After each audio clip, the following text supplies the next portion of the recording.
Habermas, ya lo dijo X y Y, pero el punto fundamental es que el derecho tiene que voltear a ver la realidad del sujeto, no solamente la teoría, las ideologías, las corrientes de pensamiento, etc. Entonces yo celebro que en este tiempo de posverdad alguien lo diga con tanta serenidad. O sea, si nos vamos a la ciencia de lo meramente jurídico actual, nos vamos a enredar, nos vamos a encontrar con paredes, porque allí están términos legales, causas, efectos, pero la dinámica de la vida, porque lo que está en juego es la vida, y sobre todo la vida humana y su dignidad, porque pues tiene un valor que está por arriba de las cosas, por arriba de los animales, por arriba del sistema vegetal, del sistema mineral, la dignidad humana.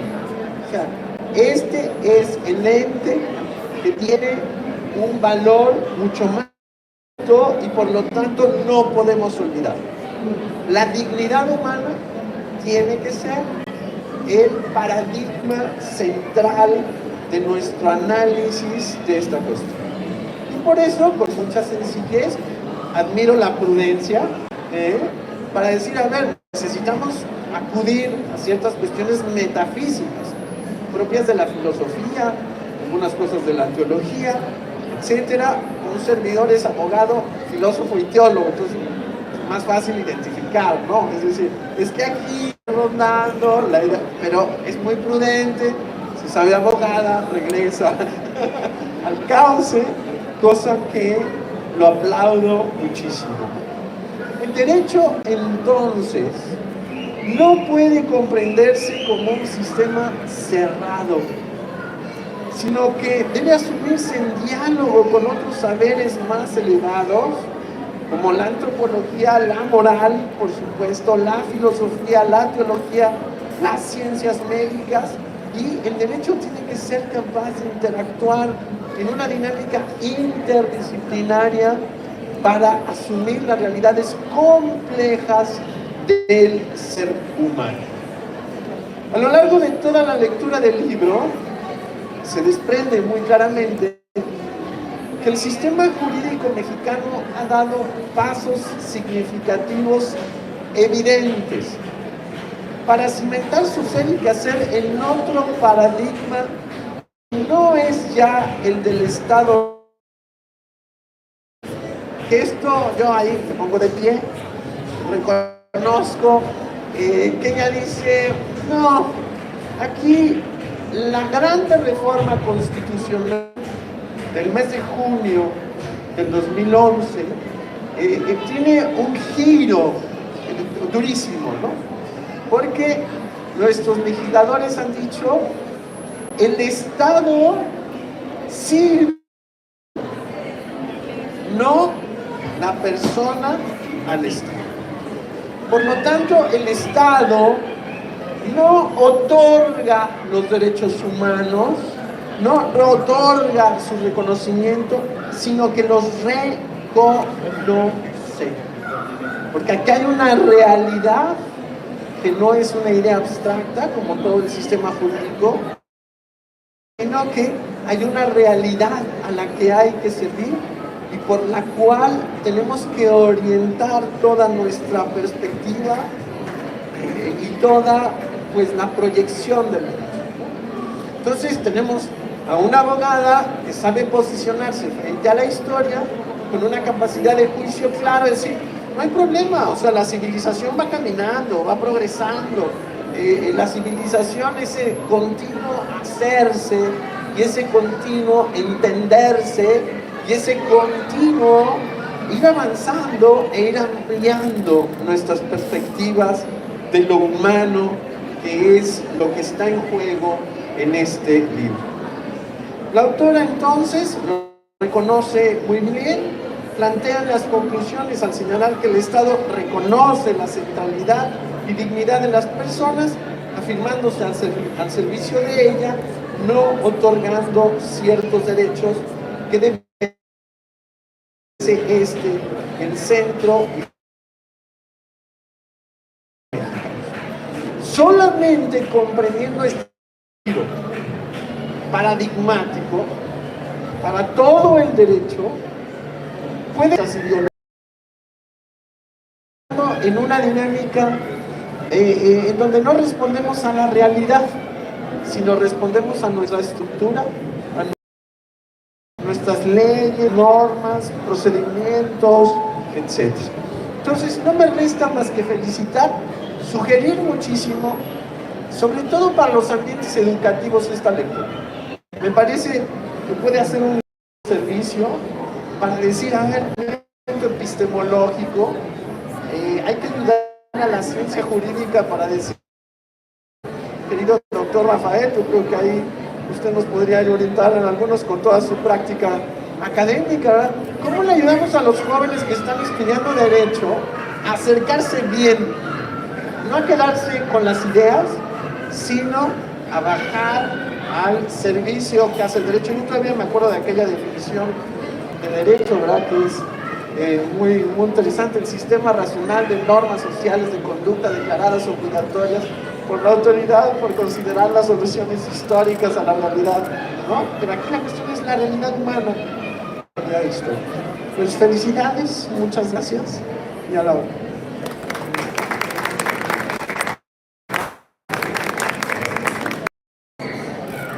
También nos acompaña el doctor Rafael Estrada Chel, quien es director de la revista Tiempo de Derechos. Le damos la más cordial, doctor.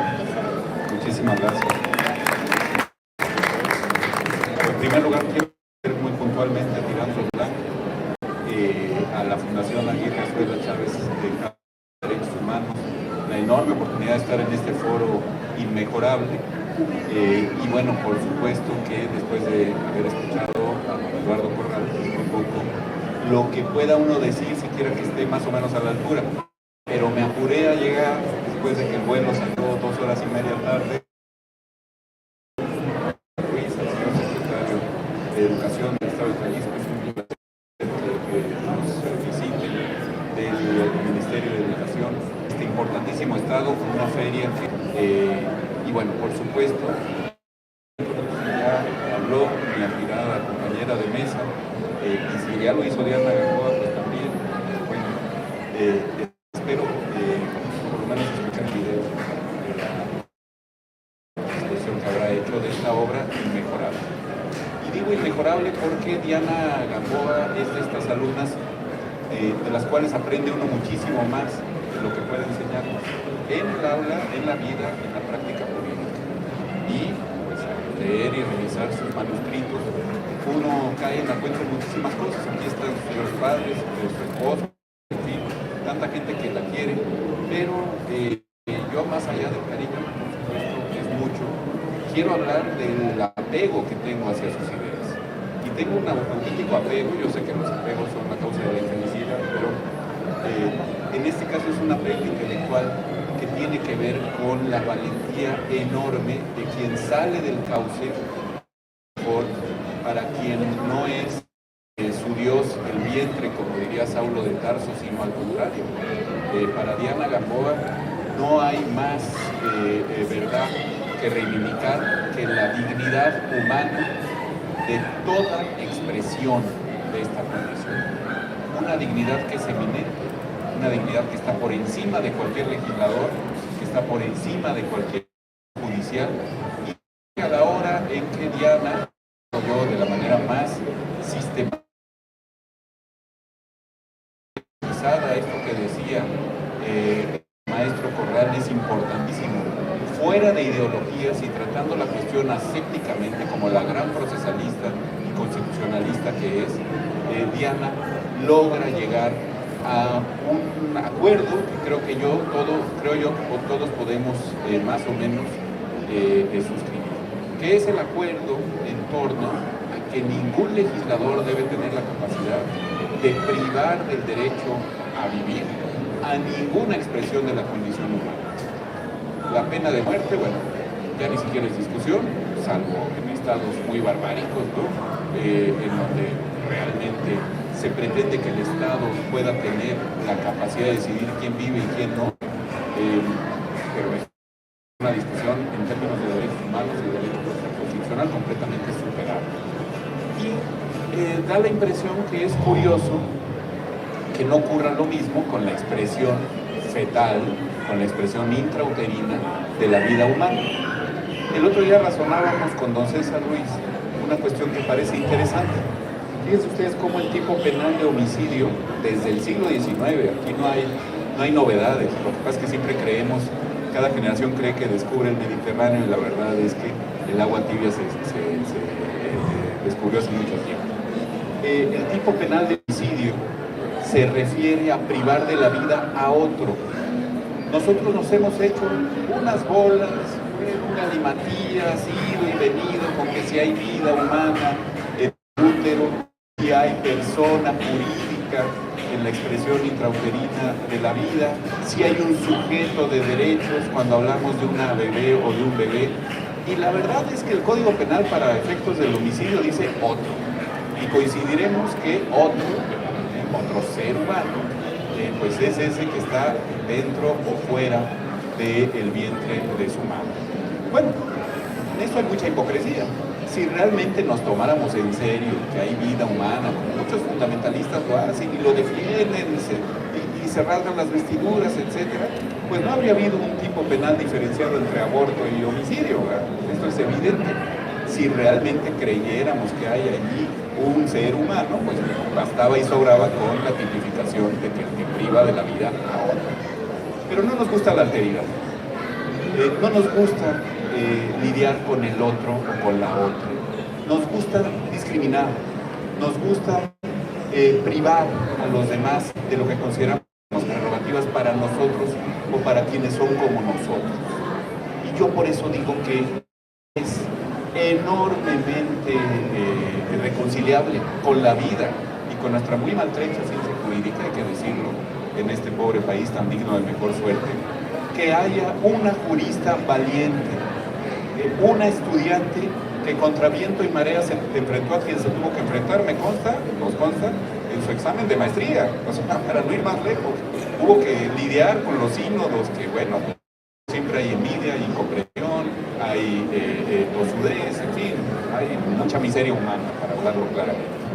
Y Diana, como santa, firme, jamás grosera, en esto no se parece a su profesor, ni siquiera vehemente, diría yo, sino firme, ha reivindicado una posición que hace de los derechos humanos un haz disfrutable para todas y todos, para cualquier expresión de la condición humana, insisto.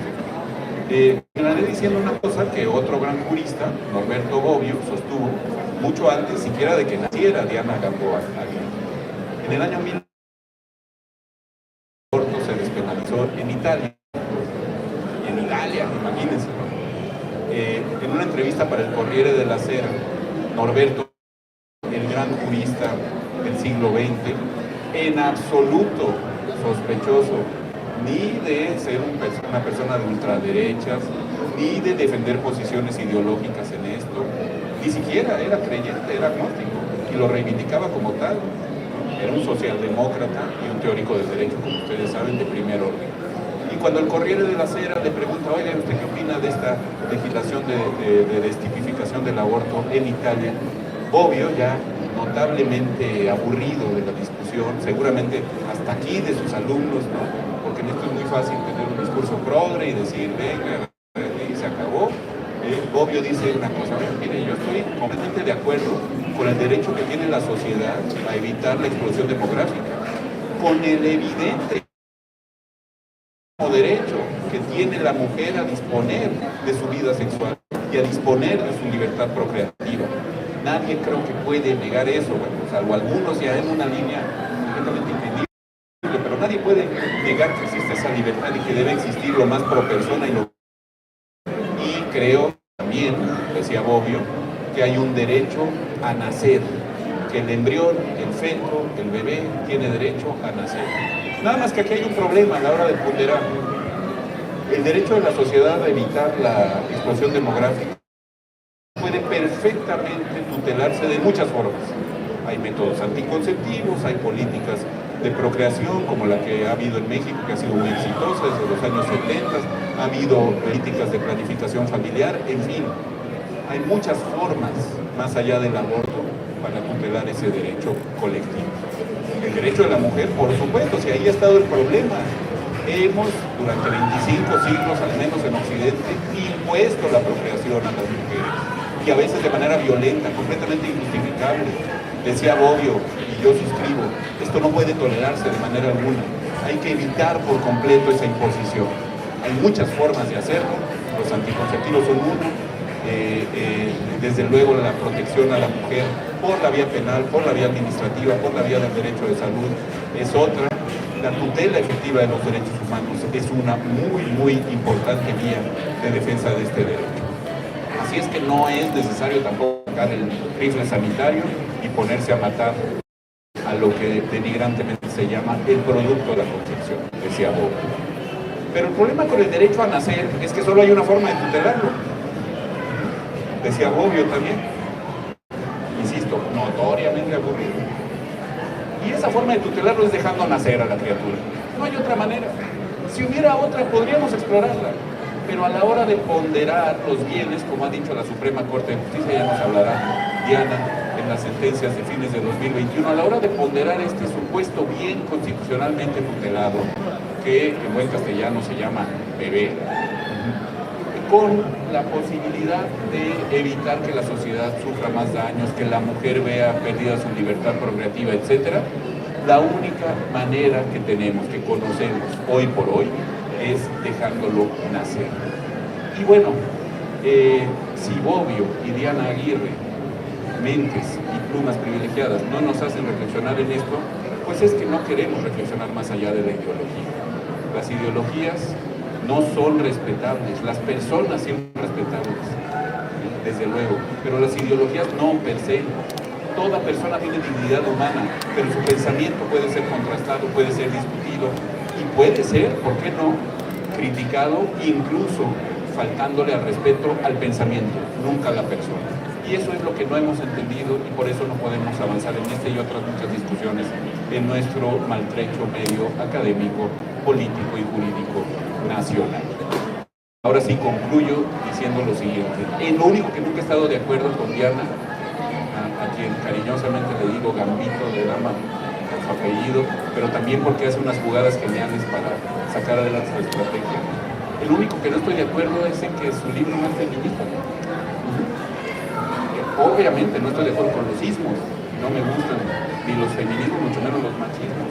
Pero si se trata de reivindicar la condición de la mujer, pocos libros más sólidos, más fuertes que el de Diana Gamboa encontramos. Porque la expresión femenina es una expresión importantísima de la condición humana y aquí está defendido.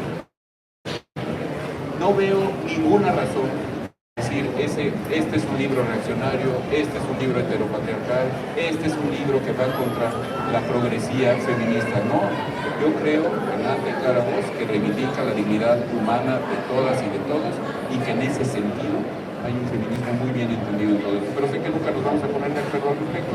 Entonces, ya no voy a discutir más porque con sus gambitos de dama me va a ganar la discusión. Diana, querida, muchísimas felicidades y es un privilegio estar aquí. Muchas gracias.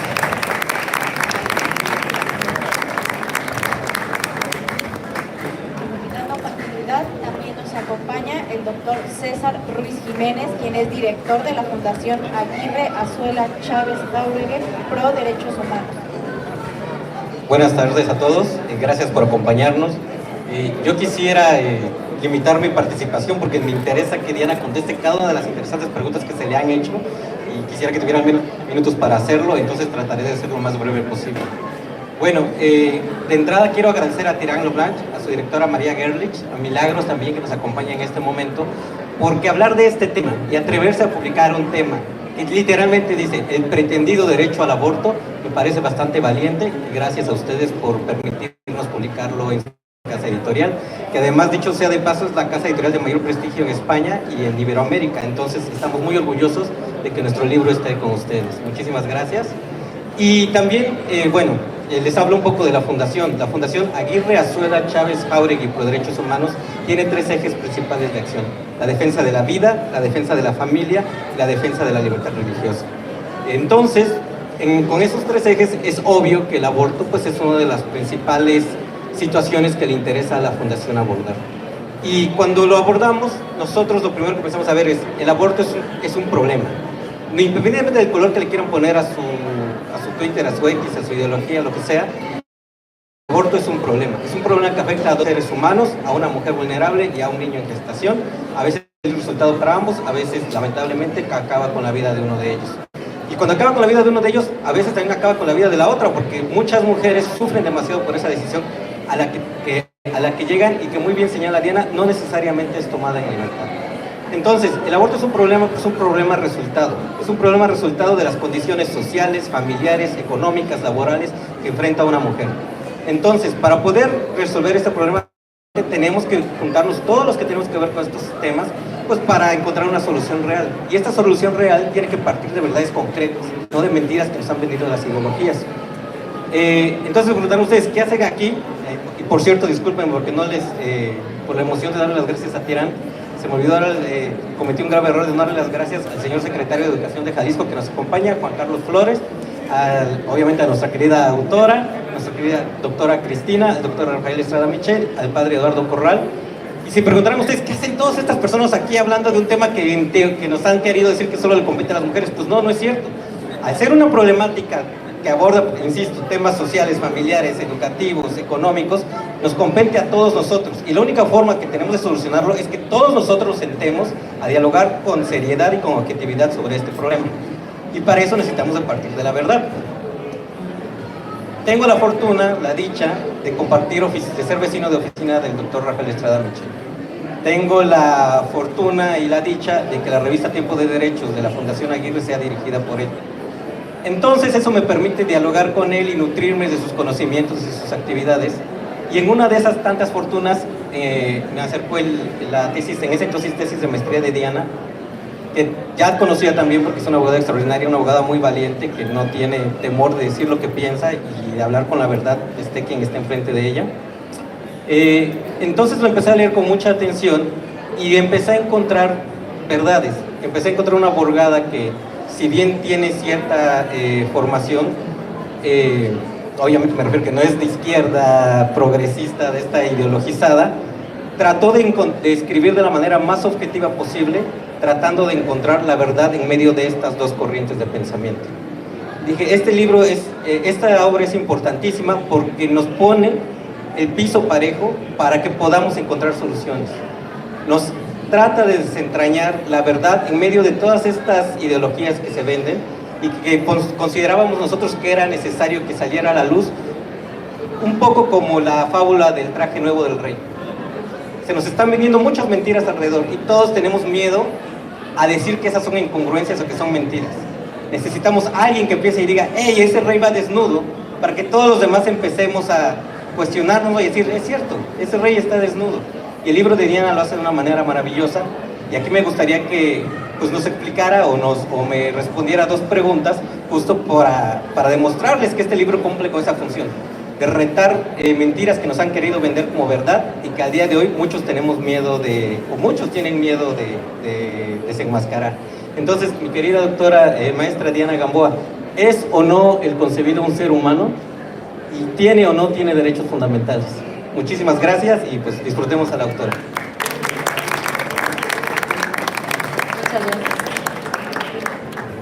Muchas gracias a todos, pues primero al panel por acompañarme, la verdad me siento muy honrada. Gracias a mi familia, a todos los presentes por estar aquí, por acompañarnos a este breve diálogo.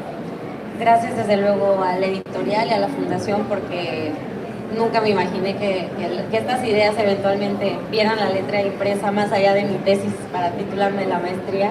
Realmente me permitieron mutar la idea de manera que pudiéramos hacerla lo menos técnica y lo más comprensible para todo aquel que se quiera atrever a pensar, ¿no? Que realmente esa es la idea.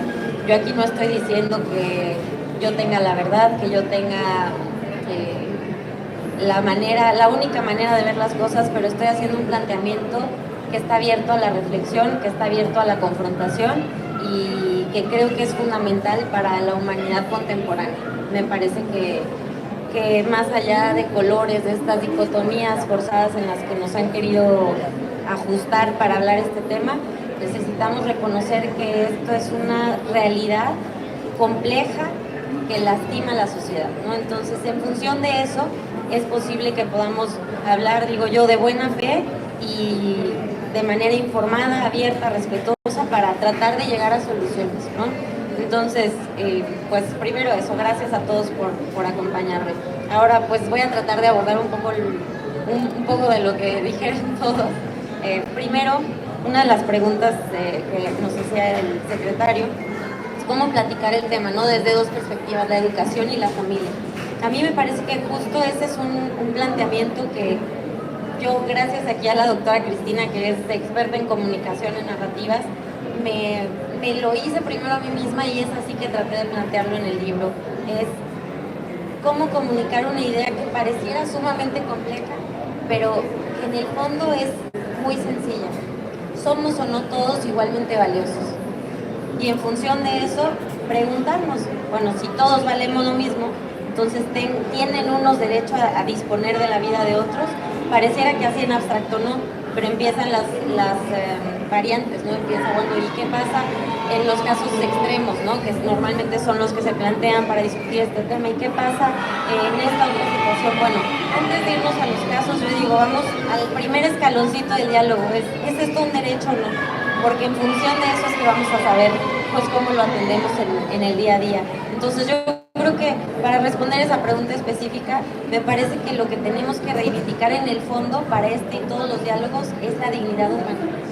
Es todos, yo siempre repito esta parte del preámbulo de la Declaración Universal de los Derechos Humanos, porque hoy nos llenamos todos los abogados con el paradigma de los derechos humanos y la interpretación conforme, y tú las traes, pero parece que se nos olvida el preámbulo, ¿no? Es la libertad, la justicia y la paz en el mundo tienen por base la dignidad intrínseca y los derechos iguales e inalienables de todos los miembros de la familia humana, ¿no? ¿Todos los miembros de este color de piel? No. ¿Todos los miembros en esta etapa de desarrollo? No. Todos los miembros de la familia humana. Entonces, si nos creemos eso, entonces ya tenemos una primera base del diálogo para decir, bueno, entonces, ¿los derechos humanos de quién son? De los humanos, ¿no? Entonces vienen estas preguntas que decía César, que me parece que complementan. Yo en el libro digo las dos premisas para llegar a la conclusión, ¿no? La premisa fáctica o de hecho. Preguntaba César, ¿es un ser humano? Bueno, dentro de toda la discusión, la ideología, el activismo, parece que se quiere entorpecer la pregunta y la respuesta, pero necesitamos tener claro hoy, en el siglo XXI, la ciencia más avanzada, la comunicación, la posibilidad de que hoy en el otro lado del mundo podamos hablar con alguien, está ahí. ¿Por qué no somos capaces de reconocer que demostrablemente, desde la evidencia científica, hoy es incuestionable la individualidad y pertenencia a la especie humana del concebido en gestación? Esa no es una pregunta que tendría que entorpecernos. Tristemente, como lo abordo en el libro, hoy esa pregunta nos detiene. ¿Por qué? Porque el aborto es un negocio sumamente lucrativo. Hoy, qué difícil es reconocer que hay una industria que lucra con el exterminio del más débil, del más vulnerable, ¿no? Entonces, cuando reconocemos eso, te das cuenta que el empantanamiento del diálogo público, del debate sobre este tema, se debe a eso, porque hay un interés económico de por medio. Hay alguien que va a dejar de hacerse rico si todos decimos, oye, espérense, o sea, alerta, vean lo que estamos haciendo, humanidad. Hoy nos rasgamos las vestiduras con lo que hicieron los nazis en el Holocausto, y hoy tenemos un holocausto silencioso en los vientres maternos. Hoy estamos acabando con el futuro de la humanidad, ¿no? Entonces, y no solo lo estamos haciendo, lo estamos enarbolando como un presunto derecho, ¿no? Entonces, eso es el meollo de este libro. Yo les decía, me preguntaban hace poco sobre este libro, ¿cómo surge la idea? Y realmente surgió de una pregunta que he compartido mucho con Cristi desde hace mucho, es, ¿tengo derecho a impedir que mis hijos nazcan? ¿Tengo derecho a terminar con la vida de mis hijos? Porque de repente ya era una verdad, ¿no? Una verdad aceptada, y casi la cuestionabas y te venían encima, ¿no? Todo el mundo. Pero yo me lo pregunté sentadita en mi sala en la pandemia. Dije, bueno, ¿y de veras tengo derecho? O sea, ¿cómo puedo enarbolar eso como derecho? Llevo 5 años padeciendo la libre de derecho, llevo otros 2 porque me encanta sufrir en la maestría, y no me cabe en la cabeza de afirmar que esto es un presunto derecho, pero pues entre que lo respondes y lo justificas hay todo un paso, ¿no? Entonces este libro es el intento por justificar que no, las mujeres no tenemos derecho a terminar con la vida de nuestros hijos en gestación. Ahora, ¿qué parte me parece importante destacar? Y esta parte la voy a destacar especialmente haciendo alusión a Cristi, porque debo reconocer que yo cuando me aproximé a esta pregunta, sí lo veía muy cegada, enfocada únicamente en el más vulnerable. Creo que la tendencia es muy fácil a irte al concebido, pero Cristi me abrió los ojos en muchos sentidos a también la realidad que enfrenta una mujer que siente que el aborto es su única salida, frente a una realidad compleja, frente a un contexto de vulnerabilidad, de violencia. Entonces, me decía, es que el deseo, hay un capítulo en el que prácticamente están así transcritas las ideas de Cristi. Yo la escuché a ella en un parlamento abierto en Guanajuato, ella es de Guanajuato, y le dije, Cristi, es que yo necesito eso, ponerlo, digamos, en un texto, primero salió en un artículo, y me amablemente, porque es una mujer sumamente, además de brillante, generosa, me dijo, te paso todas mis fuentes. O sea, ahí está lo que dije, pero aquí están todas las fuentes además, o sea, no batalles. Y eso es lo que tenemos que hacer en este proceso académico de diálogo, de discusiones. Es una discusión que nos importa a todos, ¿no? O sea, no es una discusión de mujeres, no es una discusión nada más de hombres, es una discusión que nos atañe a todos los miembros de la familia humana, ¿no? Creo que es la manera más clara de abarcarnos a todos, y esa es la manera en la que como humanidad precisamente quisimos arraigar la base y fundamento de los derechos humanos. Ok, vivimos en un mundo plural en el que no todos comparten las mismas ideas de trascendencia, no todos entienden la vida de la misma manera. Hay agnósticos, hay ateos, hay creyentes, y dentro de los creyentes hay de todo también, ¿no? De chile, de dulce y de manteca. Bueno, ¿cómo le hacemos para encontrar algo en que sostener estos derechos que medio nos convenza a todos, ¿no? ¿Y qué dijo la humanidad? Pues todos somos valiosos, valemos todos los miembros de la familia humana. Decía él, pongo ahí en el libro, buscamos como humanidad ese algo que nos es común a todos.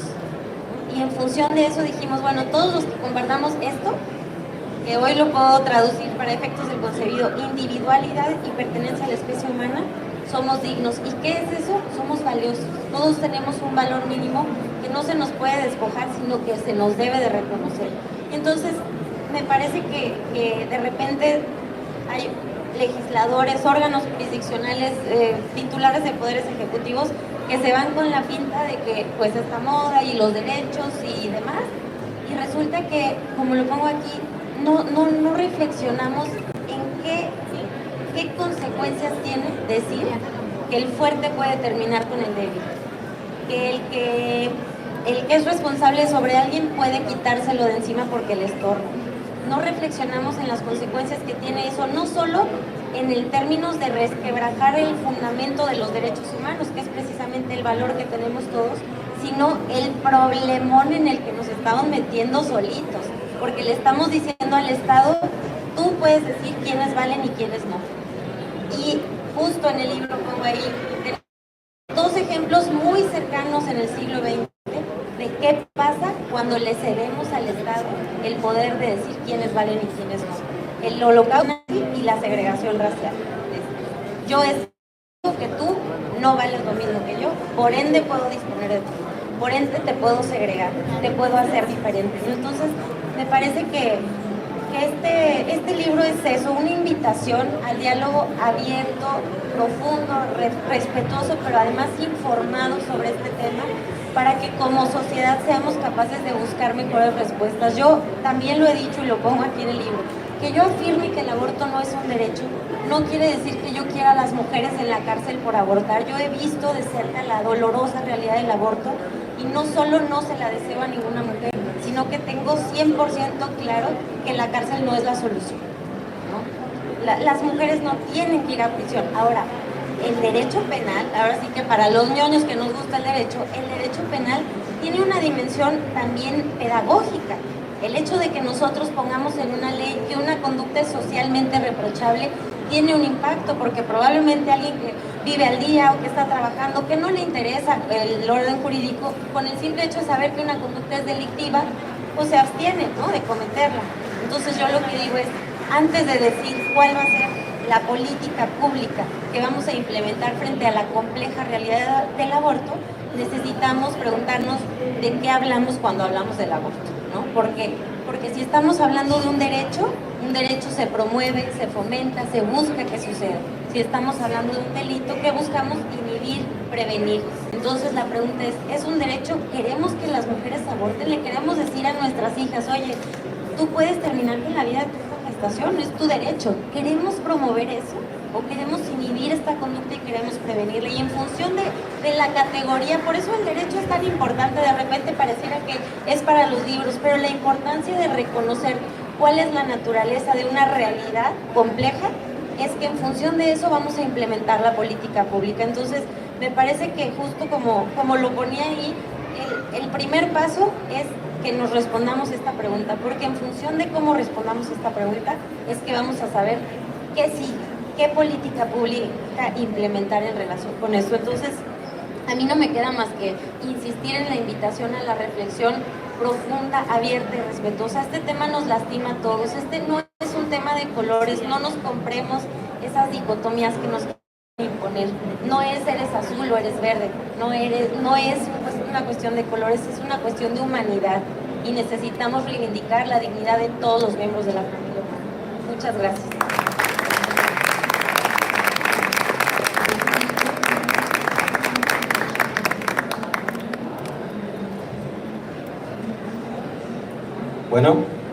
Bueno, yo solo tomo el micrófono de nuevo porque, bueno, muchas gracias de nuevo, Diana, de verdad que es un libro extraordinario y la llevo escuchando creo que diario las últimas 2 semanas y todos los días dice algo extraordinariamente nuevo y inteligente que te invita a reflexionar más y más, así que no se pierdan seguirla en X, por favor, y por favor compren su libro.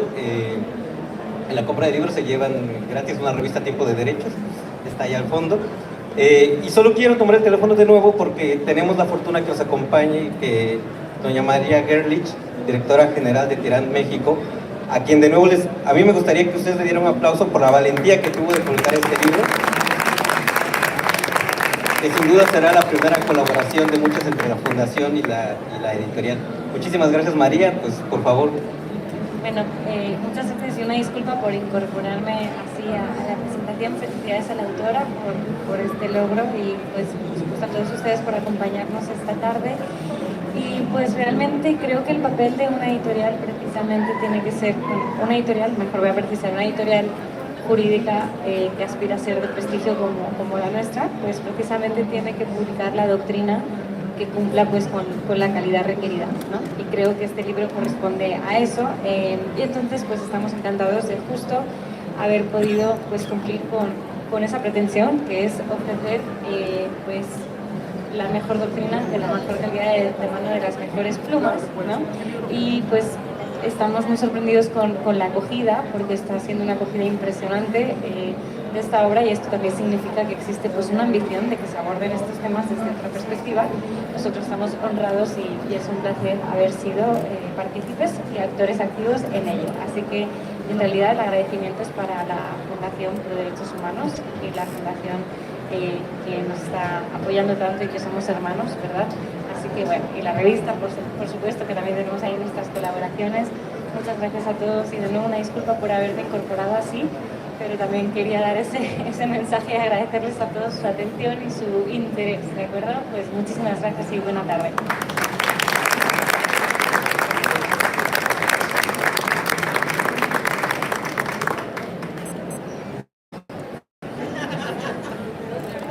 Entonces les invitamos